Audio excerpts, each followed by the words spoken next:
Motherfucking mini episode. Mini episode. Motherfucking mini episode.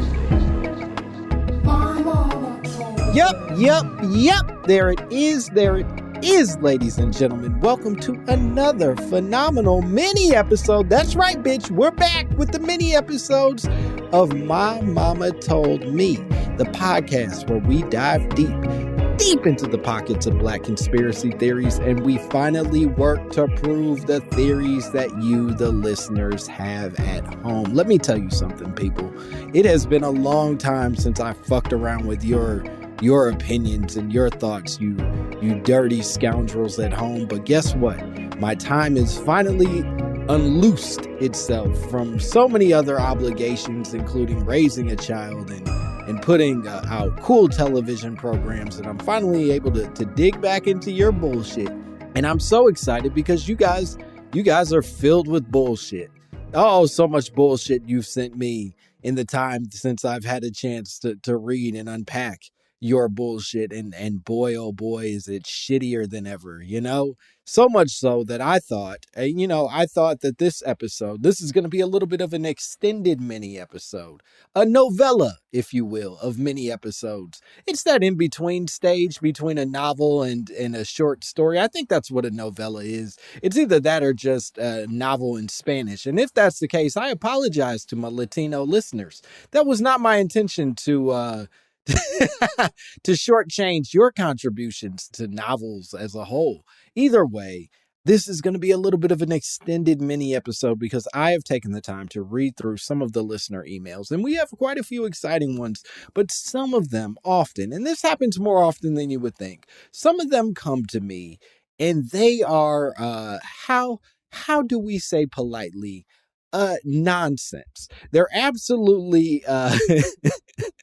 they're mostly unintelligible pieces of information, and sometimes they are very intelligible, and you guys are very thoughtful in your explanations of things, but they are truly unresearchable pieces of, I guess, conspiracy, right? Like it is truly just an opinion you have or a thing that you're putting out in the world, and I got to wrestle with it all the same. And I figured what better way to enjoy this episode, this extended mini episode, than to talk through with some of the listener emails that have confounded me or given me pause, or at least made me think, hey, I don't know what the fuck to do with this. And there are so many cool ones, and I'm not going to hold us up anymore. I'd love to start. Here's a fun one to just start with. This is one of my favorite emails that I've gotten recently. This email comes from a person named Matt. Matt sent me an email. Matt K. If that boils it down. I know there are a lot of Matts out there, and mostly white, but the Matt K who sent me this email starts off, and I'll never forget it. He starts off and he says, Lamar, you're he says, Lamar, he calls me Lamar. I believe he's speaking to me, and he says, your episode, Dasani is Caucasian for slavery, was so much fun. Thank you. I love the way you reveal the failures of the conspiracy theory mindset and acknowledge, hey, racism is real. It's everywhere and it's bullshit. So cut it out, thirsty whites. I hope that your podcast is signaling a new era in USA where people, they're not the USA, in USA where people just take a breath, recognize racism, classism spelled incorrectly, I think, and all forms of GPS, general prejudice shit. Please give me credit for that joke. You got it, Matt. I assure you, I don't want credit for it. And start acting right, he says. Well, as a newly dubbed Lamar, Matt, I mean this genuinely. Please stop listening to my podcast. I hate you with all my heart, Matt. How dare you, after, I guess, pretty eloquently breaking down what I guess I'm doing on the podcast, although I don't know that that's my intention. I'm mostly just saying silly Billy shit. But the fact that you're so eloquently able to break this down, but also still unable to learn my name, which is in the title of the podcast, means that there's nothing we could bond over, Matt.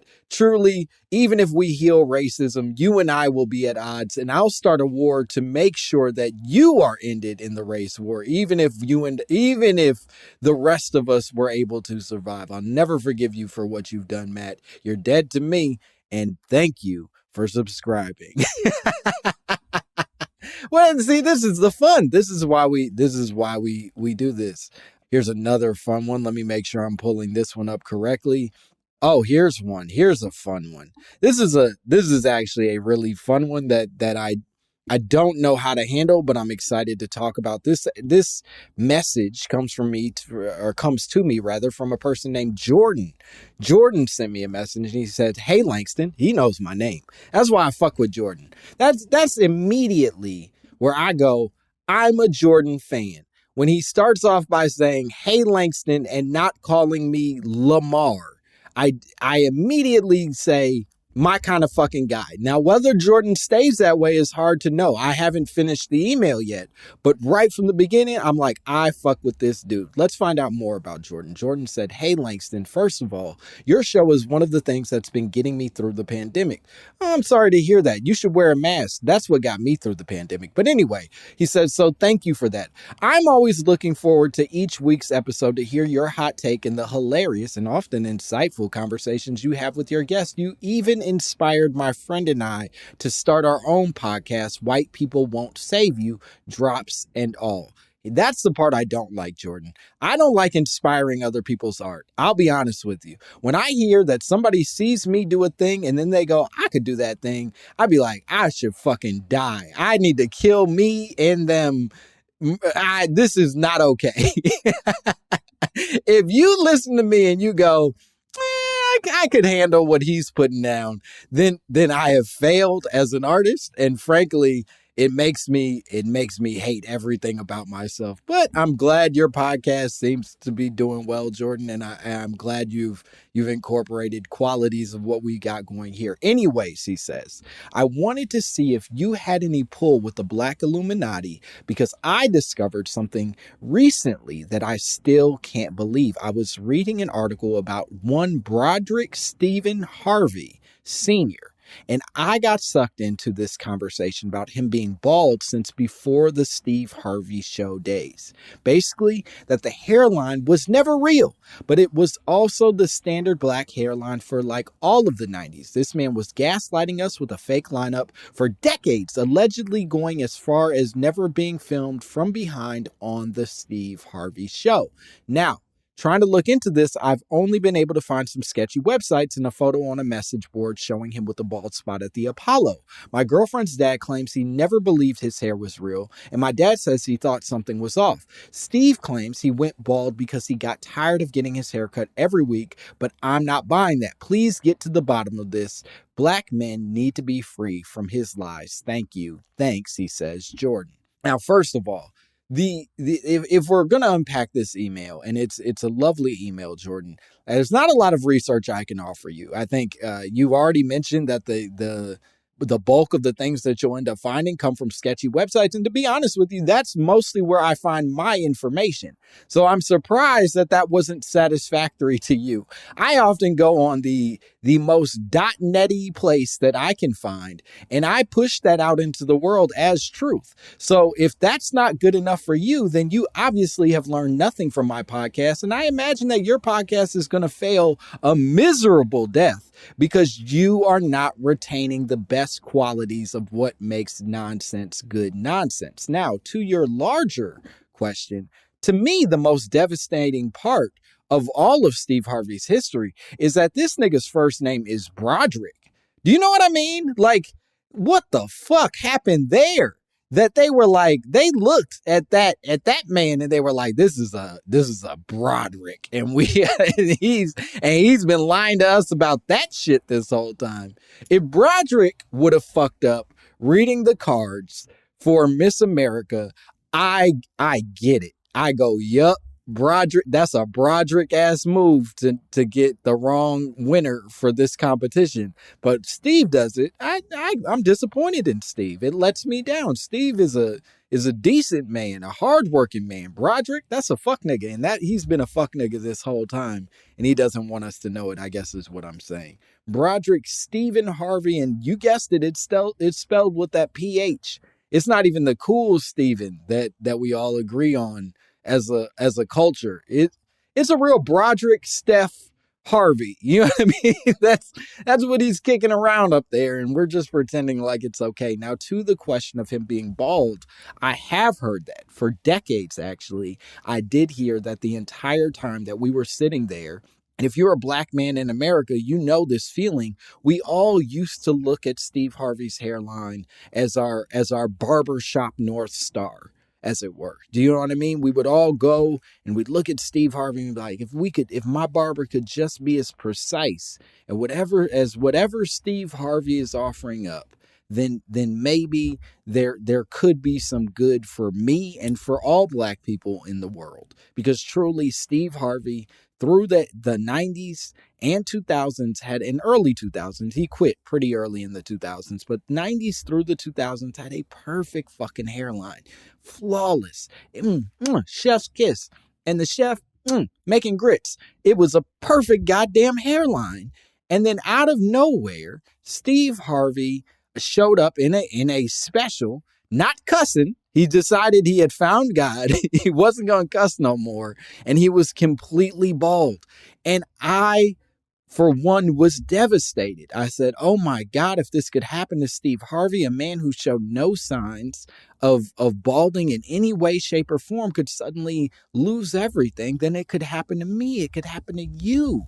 You know, you, the listener at home, you, Jordan, any of us could suffer what's happening to Steve Harvey. And so I was devastated. And then I spoke to some professionals, some therapists, some barbershop therapists specifically, but I probably should have kicked it around with an actual therapist, and given how devastated I was. But I spoke to these barbershop therapists, and they began telling me this exact conspiracy, that it was in fact a wig the entire time on the Steve Harvey show, which would make sense because we never once saw any signs of new growth. It's not the seeing it from the back that concerns me. I don't know that we can prove that. In fact, I think based on TV rules, it's almost impossible for them to have shot an entire television show, a 3-camera sitcom, without ever seeing Steve Harvey from the back. I'm not an expert, but I don't think that that's possible. But what I can tell you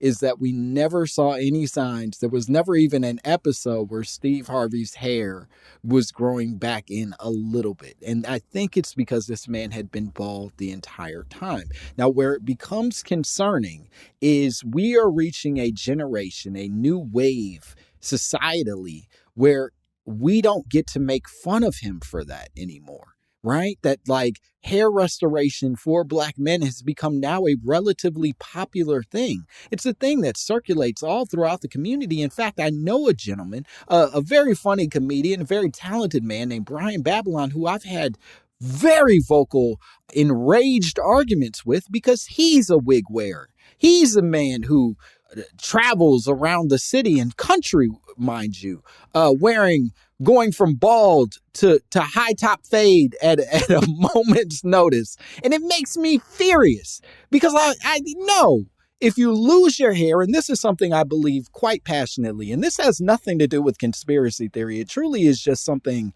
I'm willing to take to Congress. Let's get these gun problems solved, and then let's take this is number 2 on the slots. You know what I mean? I want no more dead children, and then right after this is number 2. For me, if you lose your hair, you lost your fucking hair. It's over. Let the shit go. It's done.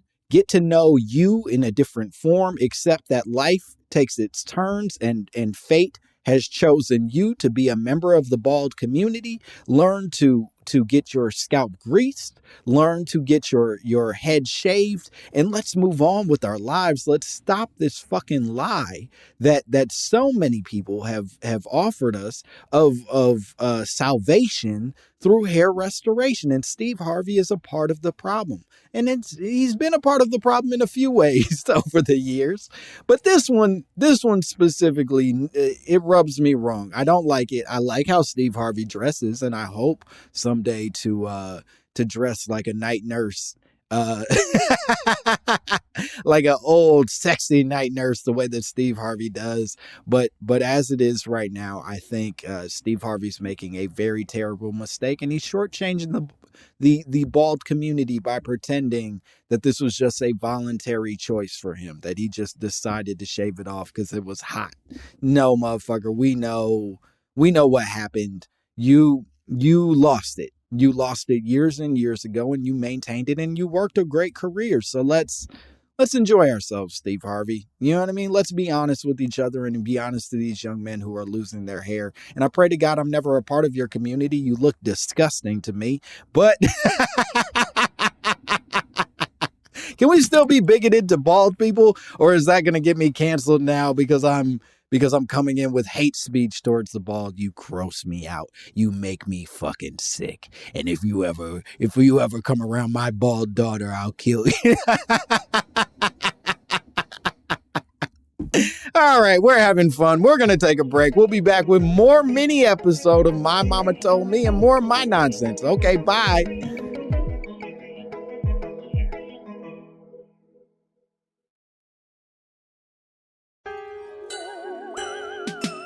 And we are back. I wanna know what turns you on. Yeah. Big meaty man slapping meat. Yeah, we're back here with more My Mama Told Me. More mini episode conversation. It's not a conversation. I'm terribly alone. Olivia, the producer, is here, but she mostly just stares disappointed from the safety of her home. And that makes sense. There's no reason for her to come near the toxicity that I'm spewing. That drop that you just heard was actually a gift from Jordan himself, the man who theorized about Steve Harvey and stole my goddamn ideas so that him and his friends could make a mediocre podcast similar to the one that I'm doing. Fuck off, Jordan. But thank you for the drop. It's very sweet of you.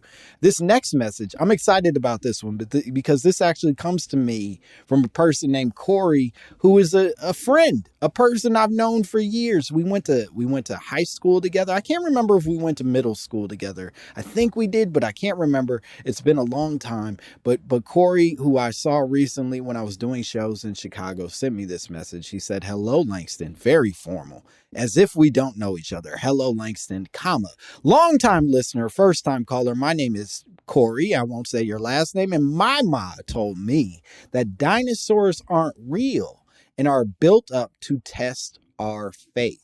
At the time, I seriously went to Hatch Elementary, repeating that nonsense. Over time, a couple of field trips to the museums in Chicago and Manhattan proved to my satisfaction that a large percentage of dinosaur bones are fabricated. Moreover, human existence is not established by science. Discoveries of dinosaurs with feathers trapped in amber and human bones dating back further than our grade school books informed us aren't that impressive. What is impressive is my ma called it. Dinosaurs aren't really a thing. Dinosaurs are like reptiles or possibly other species that died out, or a previous and more super civilization, African or Asian, hunted them to extinction. I'm sure the capitalism and pageantry of dinosaur bones is rooted in the European desire to capitalize and present itself as Egyptian, Macedonians, Greeks, and Romans. Anyway, you're an awesome talent and truly Oak Park's finest. I mean, Chi-Town's finest. Thanks, Corey. Now, I struggled to make sense of quite a bit of this, Corey. Some of this makes sense to me, right? Like, okay, and I like you, Corey. I'm a big fan of you, too. You're Oak Park's finest, too. Let's just agree. Two of Oak Park's finest. Me, a man who does comedy for a living, and you, a nigga who doesn't believe in dinosaurs. We're both great. You know, we went to the same school, we studied the same shit, but somehow you ended up being like dinosaurs ain't real. And that's fucking cool, man. That's cool that school can be up for interpretation that way. But okay, here's where I'm struggling a little bit. Or rather, let's start with where I know for sure you're saying something correct. Where Corey is absolutely correct is that a lot of the dinosaur bones that we do see in museums are fabricated. The ways that they're sort of like building these dinosaurs up, the pieces that they're sort of like filling in to make sure that we can see the dinosaur the way that we want to see the dinosaur is in fact not real. They are a presentation. They are pageantry, as Corey put it so eloquently. In fact, I was devastated as a young person to discover that the Brontosaurus isn't even a real fucking like dinosaur, I think. It's like some weird like amalgamation of other dinosaurs that we sort of like pieced together and then put in Jurassic Park, and it became this insanely popular dinosaur. But it's kind of bullshit. It's not what we think it is at the very least. That said, where I start to struggle a little bit with what you're saying is I'm not sure how that then definitively proves that dinosaurs are not real, right? Like, I think they were real, and I think there is a very high possibility that they existed in different forms than what we are seeing. In fact, we now know that dinosaurs were less likely these sort of like hairless lizards that were walking around just like tearing each other to shreds. But in fact, they were more like big, sexy birds. You know what I mean? Just big. I don't know why sexy is the word that I chose there. I'm not horny for dinosaurs. And I want to be clear about that. Before we move forward at all, I want to be absolutely clear. Dinosaurs do not make me horny. A lot of things do. A lot of things do. Some things you'd be surprised by, but I assure you, dinosaurs are not one of them. That said, I think dinosaurs did exist, and there is a very real possibility that they existed in a lot of different forms than we are willing to acknowledge. In fact, there are many things now existing on the planet that are very clear descendants of dinosaurs, but they were real.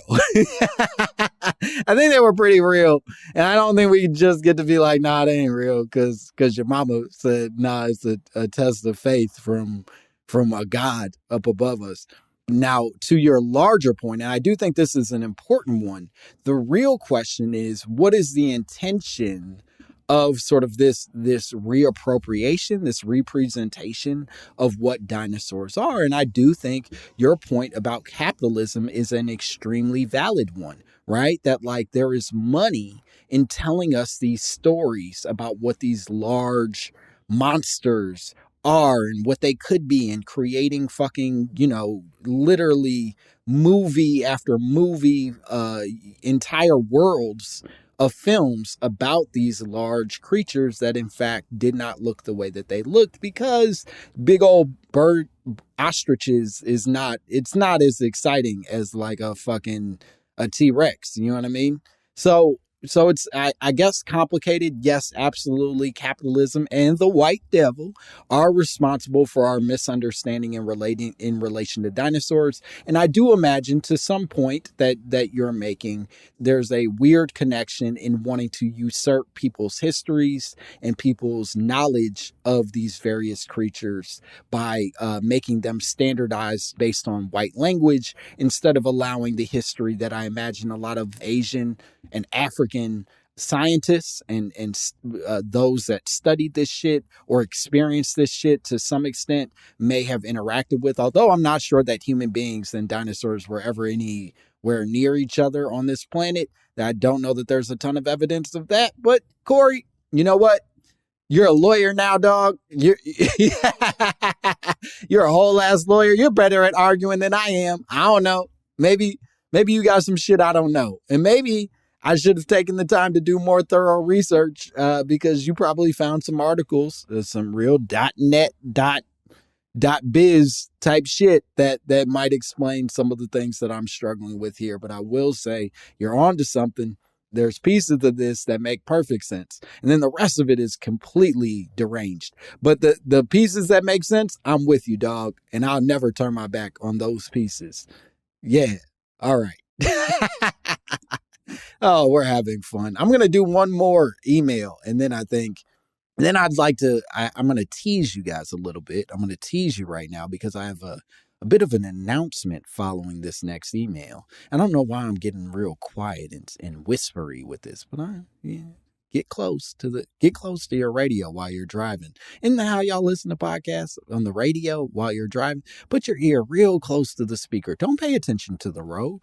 Nothing's happening in the road. You won't hit anybody. You're fine. Put your ear real close. Close your eyes because there's going to be a big announcement on the other side of this email. Okay, we're back. We're back to normal voices. Okay, here's the last email that I received, and this one comes from a gentleman named Robert. Robert sent me an email, and it's simply entitled, and I love this. It got my attention immediately. Robert said, Caucasians. That was the that was the subject of the email, is Caucasians, and exclamation point. He said, hello, Langston. First off, I want to say that I am a relatively recent fan, and your podcast has quickly become one of my absolute favorites. In truth, I was guided here through my other favorite podcast, Behind the Bastards, Dope Ass Podcast, and the episode you guessed it on. Who knew that talking about anti-Semitic conspiracy theories could have positive outcomes? Since I've been listening to your show, keeping up on new episodes while exploring the back catalog, I've on several occasions heard you refer to white folks as Caucasians. Now, I'm not here to give you shit for it because I understand it's a common usage, but there are many things we all still can learn about and grow from. A little background about why I'm coming at you on this. I am white by way of my father and Japanese and Armenian by way of my mother. The mix is a freakishly odd one, and my sister and I are possibly the only humans in existence to be able to say we have that lineage. My mother's parents are both from their respective countries, and she was born in Japan during World War II, no less. My grandmother was born in what is today the northwestern corner of Iran. Iran. I think that's how you say it. I grew up in the 90s and 2000s. I don't know. We said a lot of problematic, phrasings of various countries. So my apologies. Iran, I think, is the right way that you approach this word. Iran is the George W. Bush way, and I apologize for having served his lordship for as long as I did. Anyway, as a girl, she survived the Turkish genocide. Armenians, if you don't know, make up one of the many ethnic groups in the region along the Georgians, Chechens, Kurds, Azeris, and others. This is the Caucasus region, and the reason I'm writing you. It is high time to retire the term Caucasian when referring to white people of European descent. The people of the Caucasus Mountains are definitely not white, maybe lighter brown if we're being generous. The term Caucasian was first used in reference to white people in the 1700s by a German scientist who was seeking to categorize the different races of humans into major orders. Caucasoids for Europeans, North Africans, and Arabs, generally Negroids for guess who, and Mongoloids for Asians. Needless to say, this was one of the cornerstones of scientific racism that only got more intricate as time went on. Apparently, the reason this dude came to his conclusion was because he examined the skull of a woman from the Caucasus region and thought it was the most beautiful skull he had seen, and thought that white people must have originated there. I mean, who wouldn't think that? LOL. These terms were common in scientific usage until the mid to late 20th century, but are currently rejected in academia, although some census and other documents still have Caucasian as an option when reporting race/ethnicity. Of course, the irony in all of this is that I am white, but I am also an actual Caucasian. To be clear, I don't take offense to you or anyone else using the term to describe white people. I understand that most of us just don't know any better, so I always try to take the time to explain that to anyone who will listen. I find it's mostly white people who use it to describe themselves because of two possible reasons. One is that they often seem pretty uncomfortable even saying white people, and second is that Caucasian sounds more exotic than just plain old guilt-ridden term white people. I mean, I get it. Why not cling to outdated scientific terms that do a disservice to a group of people nobody really cares about or even knows where in the world are they?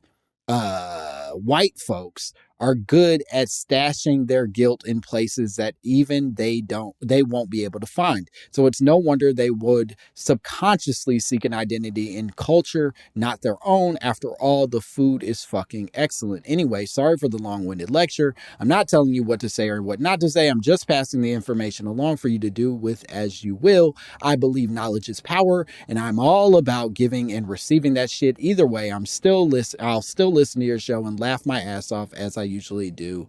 And then he says, Snorgallum, which is thank you in Armenian. Sincerely, Robert. And I read that whole thing. And Robert, I want you to know, from the bottom of my heart, shut the fuck up, man. Just, my God, Robert, shut the fuck up. Oh my God. Why would you send me this, Robert? What the fuck do you want me to do with all this goofy ass information? I call them white devil most of the time. Do you know what I mean? Like, you're acting as if I've been paying them a homage this entire time, just tipping my cat to the sweet works of the white man.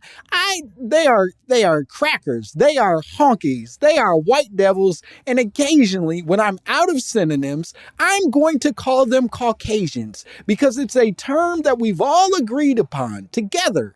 It may not be correct in the same way that nigga is not correct. It's not rooted from anything. And I'm sure there's some historical thing where we can point to the real Negroses were actually the Antarctic. They were the penguins in Antarctica that started as the Negroids. And then a white scientist said, hey, his back is black. He's a niggerback. And we'll call them niggerbacks from now. I don't give a shit, Robert. Fuck.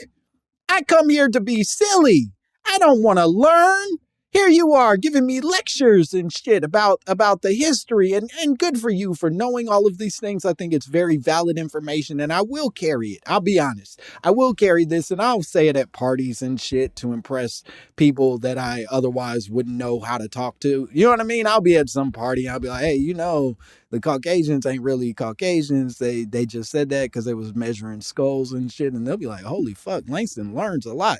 But I don't learn a lot, Robert. And I fucking hate that you're making me learn today. I hate that you put me through this, Robert. My listeners hated hearing your email out loud. And so can you imagine? You listened to it. Did you enjoy hearing your words back at you, Robert? Was that something that you felt good about? It was so long. So fucking long, Robert. Jesus Christ. Be considerate, my friend. I love that you listen to the show, but God damn it, take the time to consider what you put me through just so you could teach me that calling them the white devil is not enough. That I have to also then be careful in my words because I might be hurting the 6 Armenian people who also know what you know about the fucking Caucasus region. I'll push you down in public, Robert, if I ever see you. Okay. That's it. That's all I got on that. Fuck. Anyway, I teased it earlier. I have a big announcement to make, and we're doing a little bit of reformatting to My Mama Told Me.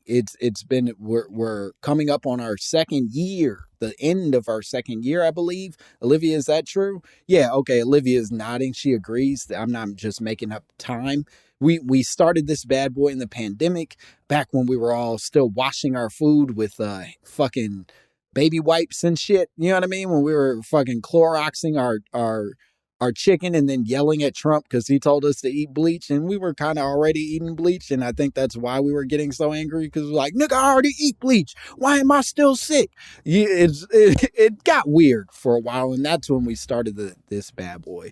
But since then, you guys you've been lovely, you've been loyal, and I don't mean for this to sound as if we're ending the podcast. We are not, but in fact, we're bringing a little new formatting. We're gonna try some new shit.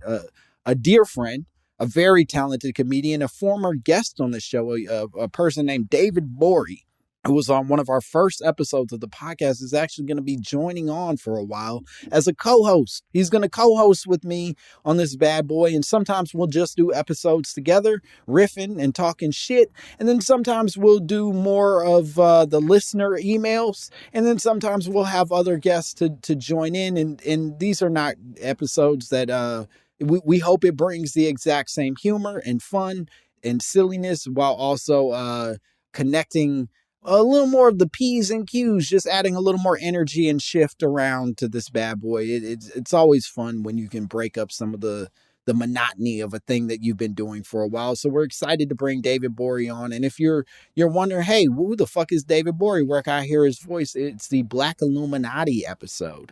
The very early on, I believe it was like episode 3 or 4, maybe 5, that David was a part of. And so I would love for you to go back and listen to that. And I'd love for you to continue listening as David comes on. He's so funny, so talented, and we're going to have a great time making this bad boy together.